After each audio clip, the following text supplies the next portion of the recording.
Good morning. My name is Kieara Mitchell, and I did a unit on cells. If you look in your on your folder on the left-hand side, it's a pink sheet of paper that has your agenda on it. You can take that out and set it to the side. So it says first, I'm going to say good morning, which I did. Greetings, that's the same thing. An overview of the unit. The unit was on cells, so I basically started from the very bottom as if assuming that the students had no clue about what a cell was. And if you also take out your lesson plan, which is on the right hand side of your folder, it's the first sheet, or a couple sheets, it's in the packet.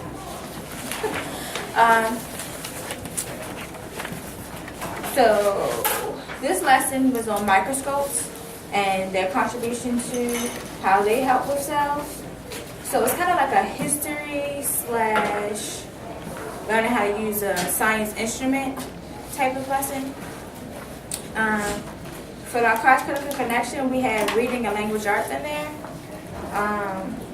And the objective for today's lesson is students will be able to explain how the invention of the microscope contributed to the discovery of cells and how they work. My motivation will be students will brainstorm answers to the following question. That should be a period. Why do you think that the discovery of the microscope was important in the development of science? And this is with no prior knowledge about cells or even microscopes. Okay? So they're going to take that down, they're going to jot that down on a sheet of paper on whatever they think. We're going to come back to the motivation piece after they do the kind of experiments for the whole entire lesson. Okay. Let's see where she goes. Okay, so we're gonna start with bullet number 5. And your procedures, activities, portion of your lesson plan. The teacher will ask questions such as, what makes up living things on Earth? And the students, you can expect different responses from students.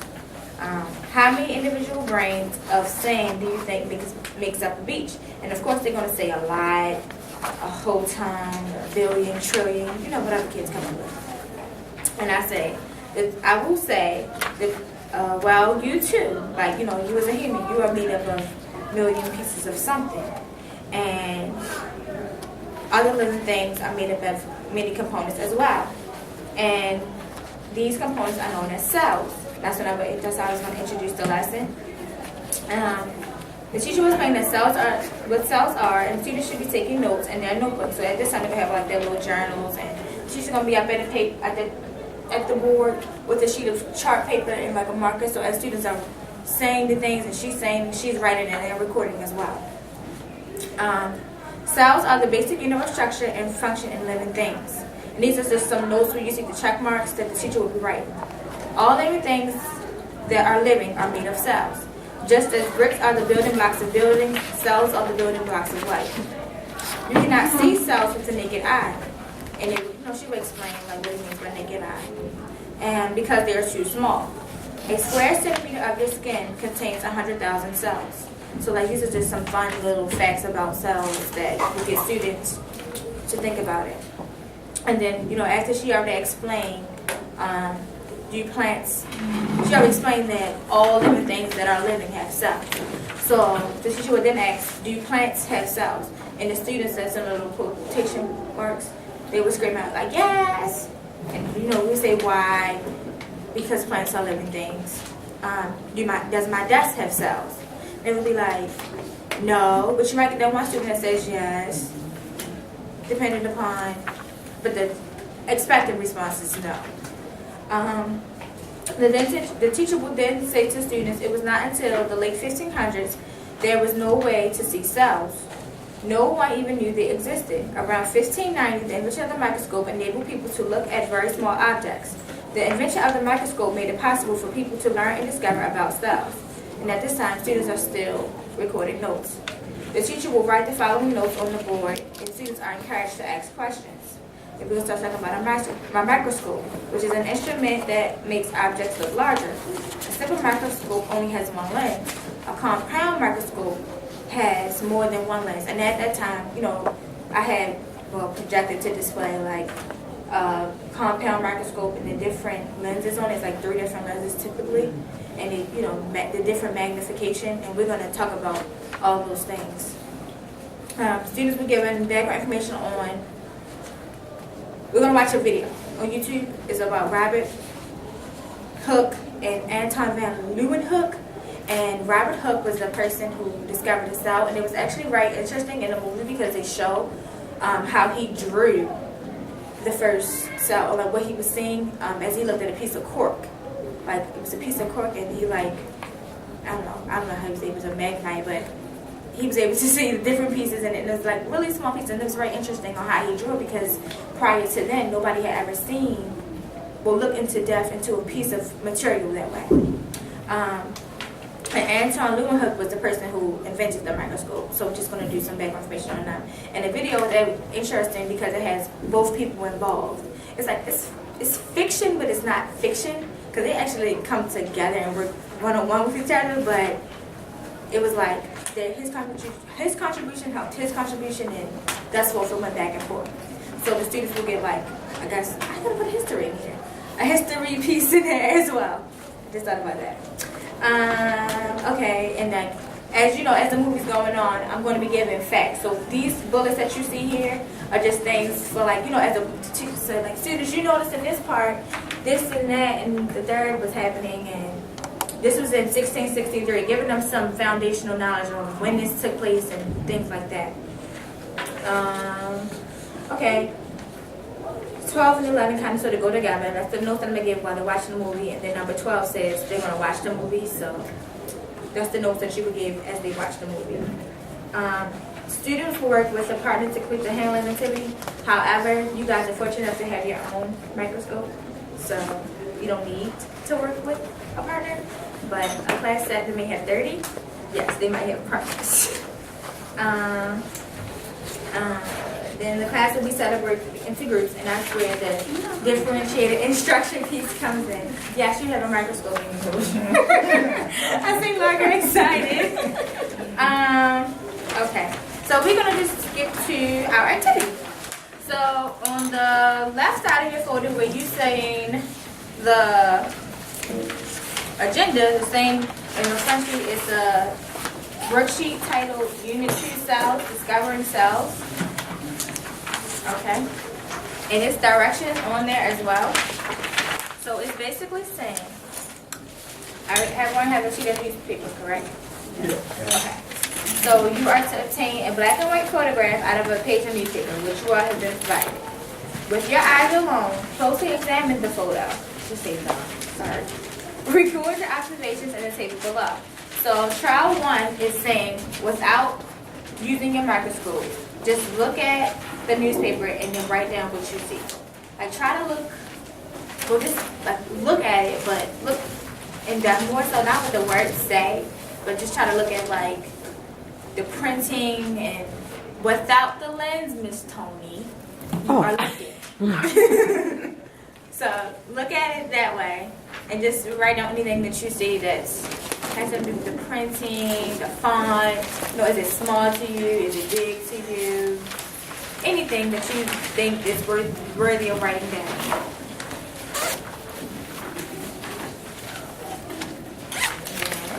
Okay. Then the next step would be to examine the same photo using a hand lens when your eye and the photo are close to the hand lens. Record your observation in the table below. So you're gonna be like this with your microscope onto the paper, like looking closely, like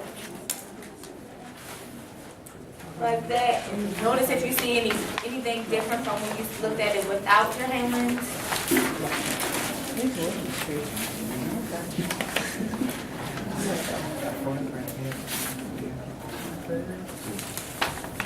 Pictures.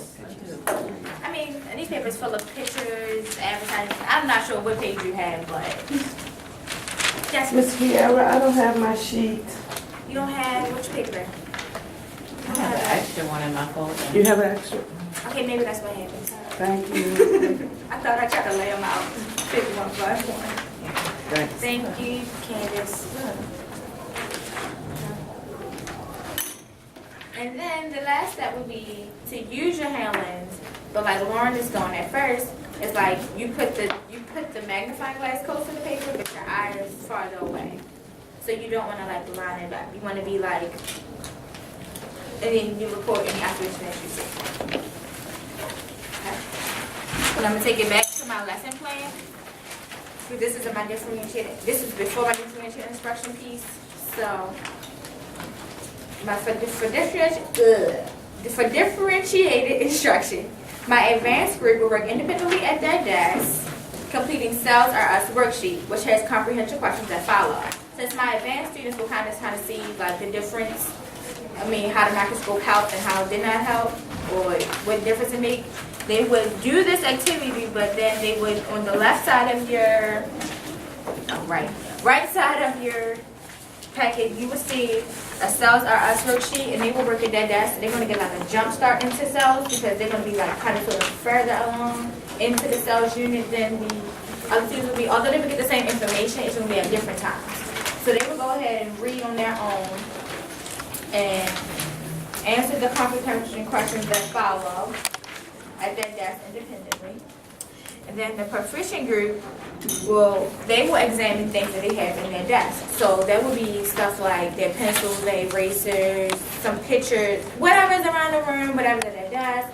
It doesn't really matter. They're going to examine using it just to see more in depth to it. And then my basic group, they will work with me identifying why we need microscopes and discovering microscopes help science to do. So we're going to go and do more research into microscopes, and they're going to get to see like the compound microscope. And just because this is kind of simple, I didn't want to, I wanted them to see like how it actually magnifies. And we talk about resolution and things like that as well.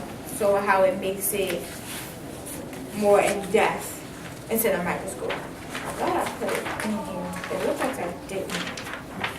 Sorry. Then there will be a couple students who have accommodations and modifications. Justin gets extended time and reduced distractions to the student and constant checks for understanding. So while Justin is drinking, for example, I would do Justin, should you see this? And he would say, yeah, should I see this? He may be off in the corner or something, just so that he isn't easily distracted by the other students. Howard, for example, he gets verbatim reading. So when the directions are up, I make sure that I read those directions aloud so that I know that Howard can follow along with his paper. He also gets reduced distraction to himself and to other students because sometimes he may bother someone else. Jasmine, I will come around to her and I would check for her understanding. She would kind of sit closer to the front because she gets preferential seating. And so instead of her maybe having answered 3 questions, she may only answer 2 or something like that. And as a summary and closure, we would talk about what we did today, why was it important, and what else do you want to know about the unit. So students will get to, kind of delve into tomorrow's lesson, which goes more into depth and more so cells, because we're going to be using microscopes at some point later in the unit. We just wanted to give them an introduction into microscopes, what they are and what they do. We're going to go back and review the objective and make sure we covered the objective, and then the motivation question. We're going to answer that question now that we know what microscopes do and how they help scientists. Then for homework, which is also in your packet, students will complete the parts of the light microscope worksheet, which is just on the front is a picture, and on the back they have to label it themselves, just to get them more into it. And then the basic group had already kind of sort of done this with me, but we didn't do the actual worksheet. But it just shows the different magnifications of I think it's like a red, yellow, and a blue lens. That it's like one is times 10, one is times 100, and like one is times 1,000, just to show the different magnifications on how closer into something very small that you can go. And for my formative assessment is Unit 2 cells, discovering cells questions, and this is going to be out of little thing that we're going to do together. We're going to answer these questions. And then I have tricks for anyone who answers the question correctly. So question 1. Okay, great. Directions. Use your notes, which we already were supposed to take notes, to answer the following questions about discovery of cells. You must answer the questions in complete, see the capital letters, complete sentences to receive full credit. Okay, so full credit in here is 4 pieces of goodies. Partial credit is 2. Okay? So number 1, how did the invention of the microscope affect scientists' understanding of living things? Am I going to participate? Or I have to call you? That's fine too. Mark. The invention of the microscope allowed scientists to actually understand that living things were made up of cells and stuff that was a lot smaller. Okay, that's received full credit.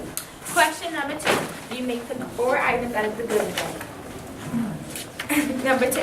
Explain the contributions of Robert Hooke and Anton Leeuwenhoek to science. And I said them. And they're also in your lesson plan. Yes, Ms. Paulette. The contributions of Robert Hooke contributed to science by actually observing cork for the first time from a tree. And that was in 1963. And Anton van Leeuwenhoek, 1663. Anton van Leeuwenhoek, he invented the microscope. Yes, ma'am. That is correct. Question number 3. How does the compound microscope use lenses to magnify an object? And that is on your homework sheet if you needed any practice with 4 items. 4 or 5. Miss Tony, you want to participate? The microscope uses the lenses to bring the objects closer. Yes, that is true. And I talked about it with the yellow, the blue, and the red about the different magnifications that they did. You didn't hear me say that?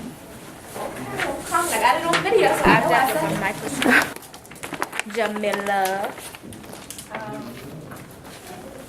Well, the magnification and resolution will help you see it clearly. That is correct. It's basic answers. And you can expect students, you can expect students to give you different answers, but as long as they're centered around the same concept, then it's okay. Number 5.